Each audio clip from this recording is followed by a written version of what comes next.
আন্দোলন বাংলাদেশ শিবচর উপজেলা শাখা কর্তৃক আয়োজিত আজকে গণসম্মেলনের সম্মানিত সভাপতি সেরেতাজ শ্রদ্ধাভাজন ওলামায়ে কেরাম, সর্বস্তরের ইসলাম প্রিয় দেশপ্রেমিক ভাইয়েরা আমার, ইসলামী আন্দোলন বাংলাদেশ কি ও কেন, এরা কি চায়, এদের দাবি কি, এদের আদর্শ কি, নীতি কি, এ সম্পর্কে আমরা অনেকেই জানি না। ইসলামী আন্দোলন বাংলাদেশ বিশ্বাস করে শুধু দেশ, দল এবং নেতা পরিবর্তনের মাধ্যমে মানুষের শান্তি আসতে পারে না, বৈষম্য দূর হতে পারে না। আমরা বৈষম্য দূর করার জন্য ব্রিটিশদের বিরুদ্ধে আন্দোলন করেছিলাম। ভেবেছিলাম ব্রিটিশ এদেশ থেকে বিদায় হলেই বৈষম্য দূর হবে, মানুষ শান্তি পাবে, মানুষ মুক্তি পাবে। কিন্তু আমরা কি দেখলাম, ব্রিটিশ এদেশ থেকে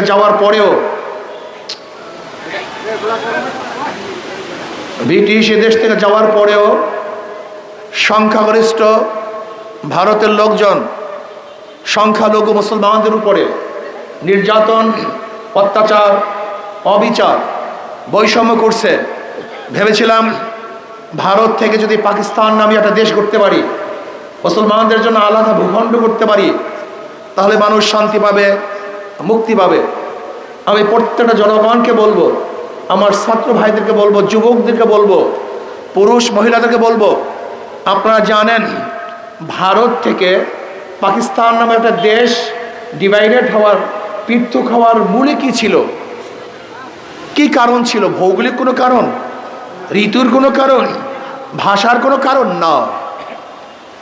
ভারত থেকে দেশ আলাদা হওয়ার পিছনে শুধু একটাই কারণ ছিল, পশ্চিম পাকিস্তানের লোক ও সংখ্যাগরিষ্ঠ মুসলমান, পূর্ব পাকিস্তানের জনগণ ও সংখ্যাগরিষ্ঠ মুসলমান। মনে রাখতে হবে, ভারত থেকে পাকিস্তান নামে একটা দেশ আলাদা হওয়ার পিছনে একমাত্র কারণ ছিল ধর্ম। সেই ধর্মের নাম কি? ইসলাম। এই দেশ মুসলমানদের। অবশ্যই মনে রাখবেন, দেশ কাদের? আবারও বলেন, দেশ মুসলমানদের অধিকার সবার। দেশ মুসলমানদের অধিকার। যেরকম ঢাকা ইউনিভার্সিটি করেছিল সলিমুল্লাহ সাহেব রহমতুল্লাহ আলী, নওয়াব সলিমুল্লাহ রহমতুল্লাহ আলী নিজের অফুকৃত 600 একর জমির মধ্যে ঢাকা ইউনিভার্সিটি, বুয়েট, ঢাকা মেডিকেল, নওয়াব সলিমুল্লাহ রহমতুল্লাহ আলী 1911 সনে প্রস্তাব দিয়েছিলেন ব্রিটিশের কাছে, ঢাকা ইউনিভার্সিটি যাই। কিন্তু ক্যালকাটার হিন্দুরা 41 বার মিটিং করেছে, 41 বার মিটিং করেছিল যেন ঢাকা ইউনিভার্সিটি না হয়। এমনকি রবি ঠাকুরের নেতৃত্বে গড়াইয়ের মাঠে আন্দোলন করেছিল যেন ঢাকা ইউনিভার্সিটি না হয়। কেন? যদি ঢাকা ইউনিভার্সিটি হয় তাহলে এদেশের মুসলমান সংখ্যাগরিষ্ঠ শিক্ষিত হয়ে যাবে। কি হয়ে যাবে? শিক্ষিত হয়ে যাবে। বিশ্বাস করতে পারবেন না মুসলমানদের অবস্থাটা কি হয়েছিল, আপনারা অনেকেই জানেন না। সেই নওয়াব সলিমুল্লাহ রহমতুল্লাহ আলাইহির প্রস্তাবিত ইউনিভার্সিটি 1921 সনে হয়েছে, কিন্তু সলিমুল্লাহ রহমতুল্লাহ আলী 1915 সনেই দুনিয়ার থেকে বিদায় হয়ে গেছেন। কিন্তু তার জমির মধ্যে ইউনিভার্সিটি কি করেছে? মুসলমান। জোরে বলেন, জমি কাদের? পড়ার অধিকার সবার। ইউনিভার্সিটি মুসলমানদের, পড়ার অধিকার সবার। আলিগড় ইউনিভার্সিটি যেটা ভারতে, ওটা মুসলমানদের ইউনিভার্সিটি, পড়ার অধিকার সবার। এ দেশ মুসলমানদের, অধিকার সবার। মনে রাখতে হবে, দেশ কাদের? এটা মাথার মধ্যে ঢুকান, এটা দেশ অন্য কাউ দেশ নয়, এ দেশ মুসলমানদের দেশ।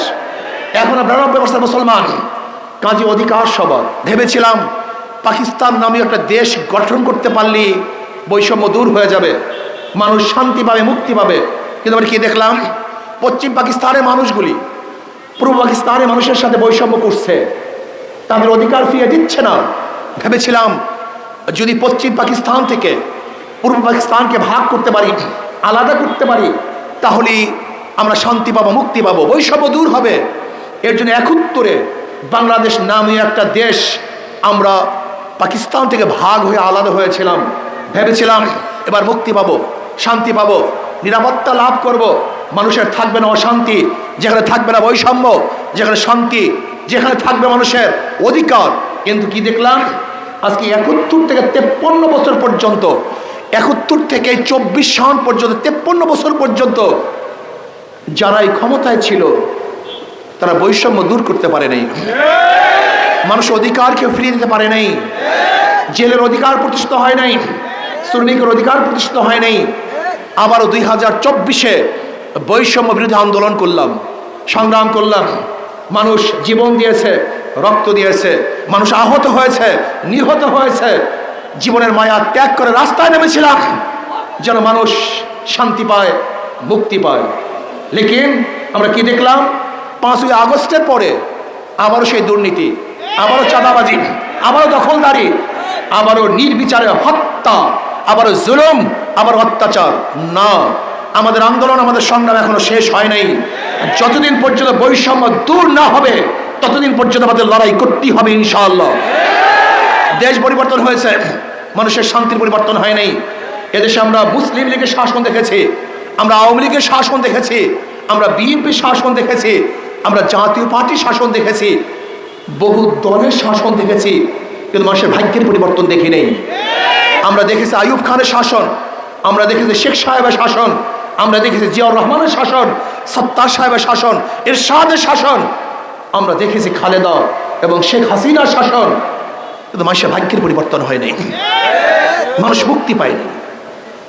যে আন্দোলনের সূচনা ছিল 71-এর সাম্য, মানবিক মর্যাদা, সামাজিক ন্যায় বিচার, কিন্তু আজও সভ্যতা নেই, মানবিক মর্যাদা নেই, সামাজিক ন্যায় বিচার প্রতিষ্ঠিত হয়নি। আপনি কি জানেন ব্রিটিশ থেকে শুরু করে এই 2024 পর্যন্ত, আজও পর্যন্ত সবচেয়ে বেশি বৈষম্য শিকার কারা হয়েছিল? মুসলমান। মাশাআল্লাহ, সবচেয়ে বেশি বৈষম্য শিকার হয়েছিল মুসলমান, সবচেয়ে বেশি বৈষম্য শিকার হয়েছিল মুসলমান। আজও টুপি পরে অনেক অফিসে ঢুকা যায় না, আজকে দাড়ি রেখে বহু জায়গায় চাকরি করা যায় না, আজকে বোরখা পরে হাজারো মা বোনেরা বিভিন্ন প্রতিষ্ঠানে ঢুকতে পারে না। আজকেও ঢাকা ইউনিভার্সিটির মুসলমানদের সেই ঢাকা ইউনিভার্সিটির নামাজ পড়তে দেওয়া হয় না, আজকে ঢাকা ইউনিভার্সিটির মুসলমানদের সেখানে ইফতারি মাহফিল করতে দেওয়া হয় না। যে ঢাকা ইউনিভার্সিটির গেটের মধ্যে লেখা ছিল রব্বি জিদনি ইলমা, সেই রব্বি জিদনি ইলমাকে তুলে দেওয়া হয়েছে। নজরুল ইসলাম হল, সেখানে ইসলাম শব্দ তুলে দেওয়া হয়েছে। আপনি বিশ্বাস করতে পারবেন 92% মুসলমানদের দেশে কি করা হয়েছিল? গোটা বাংলাদেশের সমস্ত মানুষকে নাস্তিক বানাবার চক্রান্ত চলছিল। শিবচরা ভাইরা, আপনারা অনেকেই আওয়ামী লীগ করেন আমি জানি, কিন্তু আমি প্রশ্ন করতে চাই, আপনি কি জানেন আওয়ামী লীগ শিক্ষা কারুকলামের মধ্যে কি পরিবর্তন করেছিল? আপনারা জানেন না। শিক্ষা কারুকলামের মধ্যে এই আওয়ামী লীগ ডারউইনের নাস্তিকবাদ প্রতিষ্ঠা করেছিল, যেখানে লেখা হয়েছে দি অরিজিন অফ ম্যান, মানুষের আদি উৎস কি, সেখানে প্রমাণ করা হয়েছে মানুষ মানুষ থেকে না, মানুষ জানোয়ারের থেকে। যদি আমাদের বাচ্চাদের মাথার মধ্যে ঢুকে মানুষ মানুষ থেকে না, মানুষ জানোয়ারের থেকে, তাহলে এই মানুষ আর মুসলমান থাকবে, সে নাস্তিক হয়ে যাবে। শিক্ষা ও সংস্কৃতির মধ্যে হীন এমন কোনো দুষ্টামি নাই যে দুষ্টামি ঢুকানো হয় নাই। একটা যুবক যুবতী কিভাবে প্রেম করবে, একটা যুবক বড় হওয়ার পর তার পরিবর্তন কি হবে, একটা মেয়ে বড় হওয়ার পরে তার শারীরিক কি গঠন পরিবর্তন হবে, একটা মেয়ে এবং ছেলে হাত ধরে কিভাবে হাঁটবে, কিভাবে ফার্স্ট প্রেম নিবেদন করবে, বাপ মার সাথে কিভাবে বেয়াদবি করবে, কিভাবে মিন্সের কাপড় কোন জায়গায় রাখবে, তাও পর্যন্ত এই শিক্ষার মধ্যে শেখানো হয়েছে, যেখানে লজ্জা বলতে কিছু নেই। আপনি কি জানেন এই গোটা বাংলাদেশটাকে নাস্তিক বানাবার চক্রান্ত চলছিল? শুধু কি তাই, এই বাংলাদেশটাকে বিক্রি করার ষড়যন্ত্র চলতেছে। ভারত একটা অঙ্গরাজ্য করার চক্রান্ত করছিল। যেরকম সিকিম একসময় স্বাধীন দেশ ছিল, কিন্তু লেন্দুক দর্জিকে ভারত কন্ট্রোল করার ভিত্তিতে সেই সিকিমকে ভারতের অধীনস্থ করেছে, ঠিক বাংলাদেশকেও ভারতের অধীনস্থ করার জন্য চক্রান্ত করতেছিল। কিন্তু আমি বিশ্বাস করি বাংলাদেশের মানুষ না খেয়ে থাকতে পারে, গোলামি করতে পারে না। বাংলাদেশের মানুষ ভুকা থাকতে পারে, কার পায়ের নিচে মাথা রাখতে পারে না। বাঘ না খেয়ে থাকে, ঘাস খায় না। বাংলাদেশের মানুষ ক্ষুধার্ত থাকবে, বস্ত্রহীন থাকবে, অন্নহীন থাকবে, কিন্তু কার গোলামি করতে পারে না। বাংলাদেশের মানুষ কোনোদিন গোলামি করে নাই, করবেন না ইনশাআল্লাহ। বারবার দেশের পরিবর্তন দেখেছি, দলের পরিবর্তন দেখেছি, নেতার পরিবর্তন দেখেছি, কিন্তু শান্তির পরিবর্তন নাই। দুর্নীতির পরিবর্তন না হওয়ার কারণটা কি মনে রাখতে হবে। একজনের নাম এ, একজনের নাম বি, একজনের নাম সি। এও চোর, বিও চোর, সিও চোর। ক্ষমতা আছে, সে কি করবে? হটাও এ, বসাও বি, সে কি করবে? হটাও বি, বসাও সি, সে কি করবে? কারণটা কি? নেতার পরিবর্তন হয়েছে, দলের পরিবর্তন হয়েছে, নীতি আদর্শের পরিবর্তন হয়নি। ওসি সাহেব পরিবর্তন হয়, ঘুষ সাহেব পরিবর্তন হয় না। এসপি সাহেব ট্রান্সফার হয়, ঘুষ সাহেব ট্রান্সফার হয় না। ডিসি সাহেব পরিবর্তন হয়, কিন্তু দুর্নীতি সাহেব চেয়ারেই থাকে, সে পরিবর্তন হয় না। কারণটা কি? শুধু ব্যক্তির পরিবর্তন হয়েছে, নীতি আদর্শের পরিবর্তন হয়নি। প্রিয় ভাইয়ের আমার, মাদার গাছ লাগিয়ে আমের আশা করা যায় না, তেঁতুল গাছ লাগিয়ে মিষ্টি ফলের আশা করা যায় না। চোরের মাধ্যমে চুরি বন্ধ হয় না, ধর্ষকের মাধ্যমে ধর্ষণ বন্ধ করা যায় না, দুর্নীতিবাজের মাধ্যমে দুর্নীতি বন্ধ হয় না, ডাকাত খুনি লম্পটের মাধ্যমে খুন বন্ধ হয় না, হবে না। এর জন্য কি করতে হবে? শুধু নেতা নয়, নীতির পরিবর্তন চাই। আজকে যেই সাম্য, মানবিক মর্যাদা, সামাজিক ন্যায় বিচারের জন্য আন্দোলন করেছিলাম, সংগ্রাম করেছিলাম, কিন্তু আজকে বাংলাদেশের অর্থনীতির অবস্থাটা কি?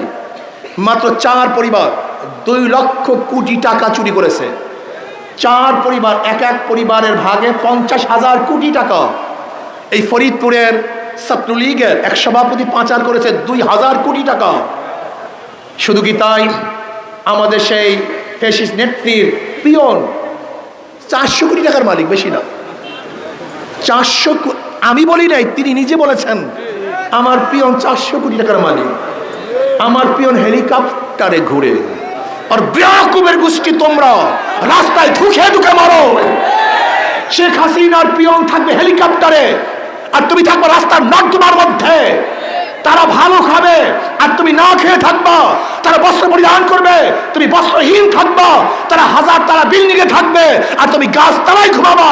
এর জন্য বাংলাদেশ কায়েম করা হয় নাই, এর জন্য আন্দোলন করা হয় নাই, এর জন্য সংগ্রাম করা হয় নাই। কেউ খাবে, কেউ খাবে না, কেউ থাকবে 10 তলায় আর কেউ থাকবে 20 তলায়। এর জন্য বাংলাদেশের মানুষ রক্ত দেয় নাই, জীবন দেয় নাই। আমরা সাম্যতা চাই, শ্রমিকদের অধিকার চাই, কৃষকদের অধিকার চাই, জেলেদের অধিকার চাই, মজদুরদের অধিকার চাই, পুরুষের অধিকার চাই, মা বোনদের অধিকার চাই, মুসলমানদের অধিকার চাই, হিন্দুদের অধিকার চাই, খ্রিস্টানদের অধিকার চাই। বাংলাদেশের যত ধর্মের, যত বর্ণের, যত পেশার মানুষ আছে, সমস্ত মানুষের ন্যায্য অধিকার আমরা প্রতিষ্ঠিত করতে চাই। আজকে গরিবদেরকে বলবো, আমাদের বিয়াকুব গরিব বাবারা নিজেরা গরিব হয়েছেন, বুদ্ধিটাকেও শেষ করেছেন। আপনি কি জানেন বর্তমান অর্থনীতি চলতে থাকলে কিয়ামত পর্যন্ত কোনো গরিব গরিব হবে না, ধনী হবে না। গরিব শুধু গরিবই হবে আর ধনী শুধু ধনী হবে।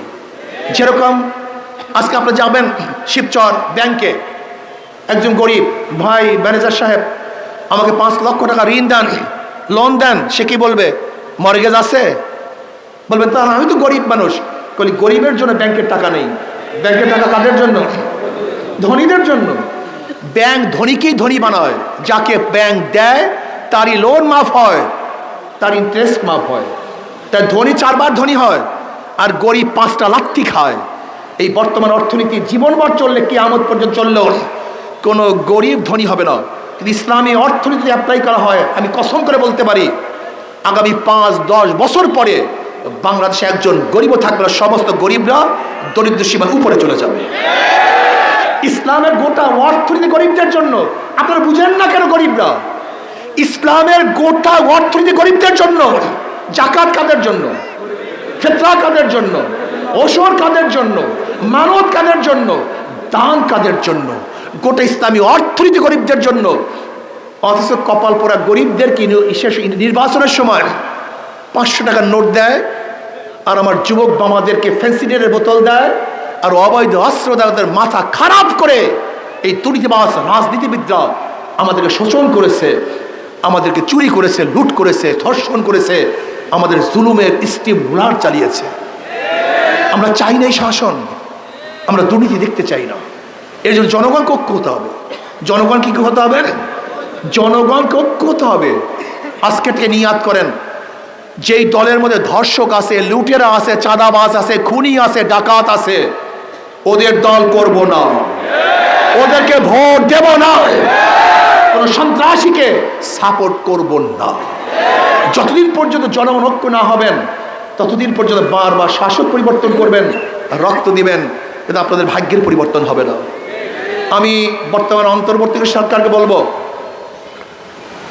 যাদেরকে আপনি বর্তমান উপদেষ্টা নিয়োগ দিয়েছেন, এরা এই মাটি এবং মানুষের চিন্তা লালন করে না, এরা ভিন দেশে কোনো চিন্তা লালন করে। স্পষ্ট ভাষায় বলতে চাই, যদি বিতর্কিত উপদেষ্টাদেরকে আপনি এখনো প্রত্যাহার না করেন, তাহলে হয়তো বা আপনার বিরুদ্ধে আন্দোলন শুরু করতে হবে।